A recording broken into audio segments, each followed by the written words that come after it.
together in the end. You can skip to a timestamp. I'll actually give you a timestamp by the time I'm done reading through all of this and editing this. They reject God. I'm not gonna edit this. I lied. They reject God not out of reason, but out of pride. For to submit is to admit they are not the author of their own truth. Man would rather sit on a false throne than kneel before a true king. I'm an atheist. This deeply offended me. I paused there. It didn't actually deeply offend me, but I do want to talk about it. Because it offended me enough to talk about it. Yes, nigga, I don't want to submit my entire life in truth to another nigga I've never seen before in my life. Yes, bro. There are Muslims praying to Allah right now, which, by the way, is basically the same concept as the Christian God. And they're not getting anything. They are dying still right now as I speak. If God is real, bro, people would not suffer. I know this is an argument that Christians hate, but if God is all merciful, omnipotent, and all knowing, he would prevent suffering that is unnecessary to a group of people. You can teach somebody a lesson without putting them through literal hell for generations and leaving white people to never pay the consequences of the assholery, the evil that they commit on this planet. It is possible, especially if you are omnipotent and omnipresent. You have the power to control everything, and you refuse to make people better because it would forsake their goodwill. My fault. Free will. That's a stupid argument. Anyways, back to what I was talking about. I have it open right now. I have the camera on me, but before we start this, I'm gonna call my homeboy. This Monte, bro. I ain't been able to be in the Tweakfest with the homeboys in a minute, but I caught him on a random day, bro. We gonna do a small, like, very short debate about Christianity. Well, not debate, but like discussion about Christianity and how I interpret it as an atheist and how he sees it as an agnostic. I'm gonna go ahead and start right here. I'm not anti-Christian. I just don't like Christians. Yeah. How do you think about that? I mean, because, like, I don't know. As someone who doesn't really, I'm not judgmental, right? Actually, hold on. I'm gonna say I'm judgmental on certain things, but I'm not gonna say that I don't like Christians. Okay, because it's not all of them that do stupid stuff, like be hypocritical. Fair, because it's like saying, yeah, it's like if I was to say I hate all black people, like as a white man, because I saw a black person fuck up, like that's crazy. You can't really say that. Yeah, that's wild. Yeah, because it's like there are some genuinely good Christians, but like I just don't like the Christians that will do stuff, say that they're Christians, and then be hypocritical about it. Like, that's why I'm agnostic, because I still believe in God and stuff, right? I respect it. Right. It's just like I can't be a part of the because it's relationship over it's relationship over religion for me. Right. And that's good. That's a great connection. But it's just like you can't do this. You can't try to force people to become Christians and then be hypocritical about what you're teaching. Right. That's just how I feel about it. Right. Quick segment. I'm gonna mute my audio and watch this video real quick. It was a 1 second clip. All right. So yeah, no, I agree fully. For me, like, since I don't want a relationship with God at all, I don't really have a problem with religion. You can be religious. I actually want to talk about why I'm an atheist in particular. Like, me growing up in a Christian household with like old women who were like really strong Christians. Not even my mom, because my mom's an agnostic. Shout out to her. She's actually the most understanding person in this house when it comes to what I go through and what I think about. My grandma's pretty understanding. I'm pretty sure she just hasn't heard about me and my Christianity take yet. But I don't really got a problem with the Christian faith. My problem with it was that how it was handled with spreading it, bro, and how people internalize it today. So, like, colonization did not need to happen for Christianity to spread. And I feel like a lot of people are misunderstanding the fact that it didn't need to happen. A lot of people think it was a necessary evil, just like a lot of people did for slavery and a lot of people did for prison. I'm going to debate those later, but just off the fact of those, like, it wasn't necessary, bro. Like, all you had to do as a white missionary was go be like, hey, bro, you wanna talk about this right here? Oh yeah, this is my religion. In like modern day terms, because I can't speak like a 1700s, 1500s Renaissance white man. I couldn't bring it out my ass if I tried to. I'm not that type of actor. But let's like you know what I'm saying? Like, oh yeah, no, I'm trying to spread my religion. I want you to understand what I'm going through. This is the face right here. It basically talks about this guy. He died for our sins, and you could read the book and see the rest of the stories. It's because It it's could have just like ended you right there. didn't like yeah, you didn't have to like people back then didn't have to like shove it down everyone's they would like essentially force everyone that they colonized to become Christian when they didn't have to do that, Yeah, right? Because I'm pretty sure Christianity would have spread just fine had it been not forced and actually just like put on display instead of like, forcing people to do it.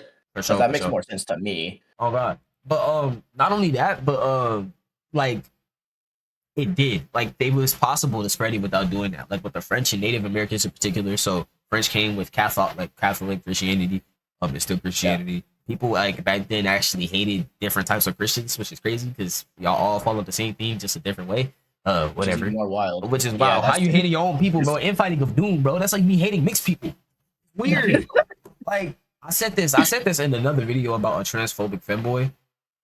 I was with you in that call with oh Jay yeah, when we was talking about the yeah. transphobic femboy. Wait, I was like, yo, bro, that would like me being a real life Uncle Ruckus, cause it would be, bro. Why am I hating my own people? Why would I do that? Why would I do that? Yeah, that's Let me go ahead and that's true. reiterate that I'm not a femboy. I know some random ass comments is gonna be like, oh, I knew he was a femboy. Get this loser out of here. No, bro, no. I'm trying to say that like if you want to watch the video, I think it's Tweakfest like 3. I think it's number 3. Um, but yeah, so with the French and Native Americans, they basically talked to them about it and they spread it, and they also like had kids with each other, and they had kept both religions in the household. So like the spirituality of Native Americans and then a little bit of Christian faith, you can mix it together. What's interesting about Christianity is that it's compatible with almost every other religion when you look at it from a like outside perspective, except for maybe Buddhism. No, not Buddhism. Buddhism, it might follow Buddhism. It might be cool with that, but I think the Yeah. one that it doesn't is Hinduism, and that's just because Hinduism has multiple gods in it, right? It has Oh multiple yeah. gods, so it's kind of hard to follow that. But because Buddhism is more about values and following a specific human who did good things after realizing they were a bad person and lived off of 6 core values, you can kind of make him like the equivalent of Jesus. Now, am I going to say that? No, it's kind of blasphemy to any Christian who gives a damn. But outside of that, it's like you could have did that. Like it's really compatible with a lot of things. And I actually did some research recently on like Nigerians, because I'm Nigerian, I'm Yoruba. I just live in America. I was born in America, so I'm African American, but like my history is Yoruba. So I looked into it. They got this god called Odu Amare, I think, and he's basically like the supreme god of like 12 other gods, and they all are like around time periods, and they all these gods have their own core value, but they all submit to this one god. And so a lot of these these people's names, they got like, oh, I'm a gift from God, or my name God has given to me, or He has called upon me. And my name in English is Jonathan, which literally means a gift from God, like the Christian God. But then my name in Yoruba would be Orioluwa, which is a gift from God, which is the Nigerian God, which I found was interesting. Like Yeah, you could, that's kind of cool. yeah, you feel me? Like I looked at that, I was like, oh yeah, that's fire. Um, Wait, is this writing fire? But it's like, yeah, no, Christianity is compatible with a lot of things. I think it's the people who push the faith in the worst ways possible. And I really do think that it's people who try to act like missionaries. But in this day and age, Christianity is the most popular religion. I know that the Bible tells you to spread your religion. But when you try to do this with people who don't want to listen to your religion and you get frustrated with them, you end up saying things that you're not supposed to say. And now you're betraying your religion. Now you're becoming a hypocrite. And now you're saying all type of hateful nonsense. And now you're spreading bad rhetoric. You can't be doing that. But yeah, go ahead. Let me know what you think, Mark. As far as what? Like as far as like when people like start blowing their religion out of proportion, when they Oh can't spread that. yeah, like honestly, because I've seen it happen, especially when I've been around people who are like nothing but preachy Right, Christians, right? right, Like the thing is, I can get being preachy and spreading the word. for There's a sure. difference, right? Yeah. Spreading the word is like letting people know through knowledge when you're giving them advice, and being preachy is always talking about Christianity and how great it is, essentially. Right, If it weren't for the people that were preachy, there would probably be a lot more Christians. Right? right, Probably now more than ever, if I'm being just like from my perspective. for sure. That's how I feel about it, because it's just like that, like I can understand spreading the word. being preachy, it makes people uncomfortable when you're doing certain things, like, because there's a time and place for everything, right? Being preachy just isn't it. You know, It would have been, I agree. yeah, because it's just like you can spread Christianity without actively like making people uncomfortable, which is why most people who deal with Christianity now, when they're trying to get introduced to it or have even like being intrigued to it, right? When someone's being preachy, it'll probably turn them away from Christianity more than anything. And it's like, realistically, it's not even the fault of the preachy person to do this, but I'm gonna put it into a perspective that a lot of Christians may understand if they were to rep this video. Let's say that a gay person came up to you, right? And they're like, oh yeah, nah, I'm gay. That's it. They walked away. Like, they cool with you, they talk to you, they're just coming out the closet type shit. Let's say another gay person, and this could offend a homo, but I'm not trying to. Let's go ahead and put it out there. I don't want no people gay people from y'all heavy. I feel all people heavy unless they racist or piece of shit. But anyways, that's what I'm saying. So like, let's say a gay person come up to you and they just like, oh shit, I hate straight people. Oh shit, I'm super gay. Oh shit, you would hate that. Yeah, like I'm pretty sure everybody would hate that. You would hate that. You would hate that. And that's the same thing with Christianity. Like, somebody gonna come up to you. Like, it's a time and a place, bro. It really is a time and a place. Like, the discussion that be preachy, bro, and the discussion that be like pushy with your sexuality is really dependent on the people you're with. It's the same thing, though. Like, if you're not talking to somebody who's ready to listen to that, bro, they're not going to.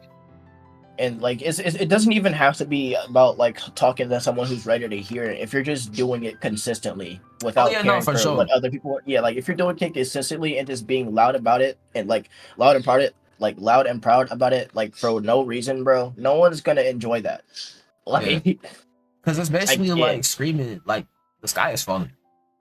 Yeah, I don't care that the sky is falling for no reason. Like, that's why, like, with my platform and like with trying to be an activist, I try to tread lightly and I try to sound too aggressive with what I'm saying, and I try to actually refute what people saying about looking through stuff and making myself look credible enough so that when you look at what I'm saying, you look at the evidence that I provided, you don't have a problem with what I'm saying because you can prove it for yourself. It's different if I came up to you and was like, oh yeah, no. So I hate white people. Walked away. Didn't even explain why. Like, white people get so, like, they get so pressed about that. Like, of course they would. That's like me coming to a black person and be like, I don't like black people. I don't really like them.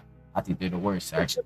Really think about it. Like, 13% of the population, 50% of the crimes. let's like, I can't.